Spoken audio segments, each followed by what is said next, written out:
kromatografi lapis tipis. Ya, untuk prinsipnya sendiri dari kromatografi lapis tipis yaitu pemisahan campuran zat-zat menggunakan fase diam yang berupa materi yang dilapiskan pada bahan pendukung dan menggunakan fase gerak berupa cairan.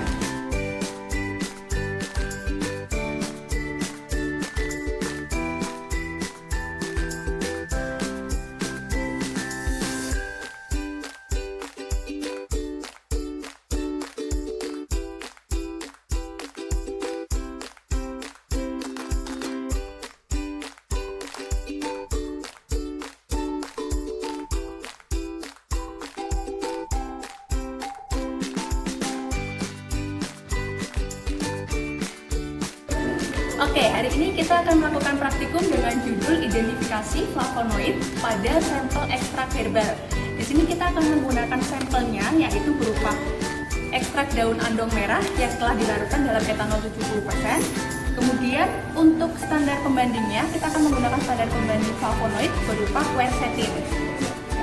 Seperti yang sudah dijelaskan di awal, untuk kromatografi lapis tipis sendiri akan menggunakan fase diam yang menggunakan bahan materi yang akan dilapiskan pada bahan pendukung. Di sini kita akan menggunakan fase diam berupa lempeng silika gel, di mana silika gel tersebut sudah dilapiskan kepada lempeng aluminium. Untuk fase geraknya sendiri kita akan menggunakan yang biasa kita sebut dengan BAW, yaitu larutan dari butanol, asam asetat, dan air dengan perbandingan 4:1 dan banding 5. Untuk fase gerak yang akan digunakan, seperti sudah tadi dijelaskan, menggunakan butanol, asam asetat, dan air dengan perbandingan 4:1 banding 5. Fase gerak ini akan dibuat 1 hari sebelum dimulainya praktikum, supaya terbentuk 2 fase secara sempurna. Nah, untuk fase gerak yang akan digunakan dalam percobaan kali ini, yang digunakan adalah lapisan bawahnya. Lapisan bawah ini terdiri dari campuran butanol, asam asetat, dan air. Fase gerak kita bikin sebanyak 20 ml, kemudian kira-kira yang fase bawah yang terbentuk ini bisa kita hitung kira-kira 10 ml. Gerak yang sudah dipisahkan lapisan bawahnya, kemudian kita akan masukkan ke dalam chamber.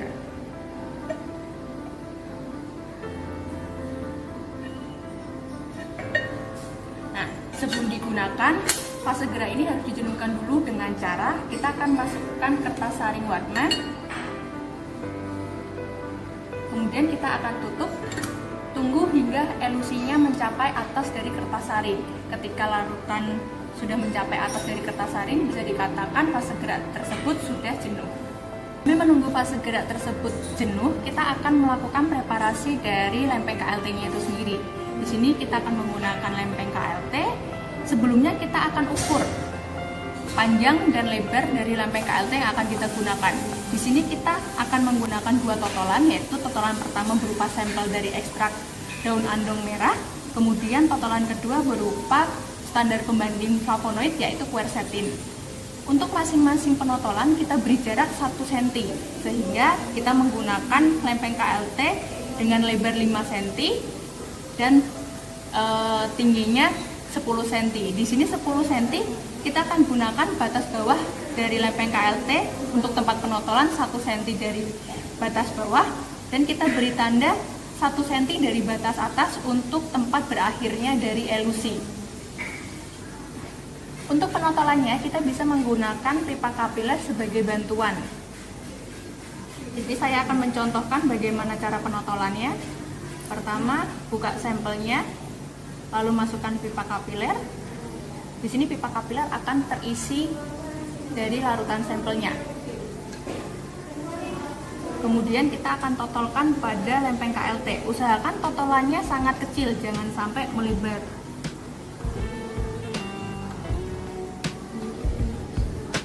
Di sini kita akan menggunakan 3 totolan masing-masing.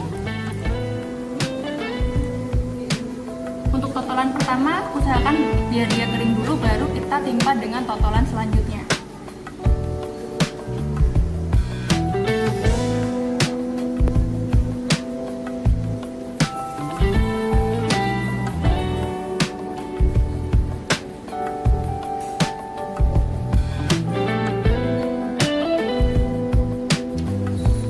Ketika fase gerak sudah mengalami kejenuhan, ini bisa kita ambil.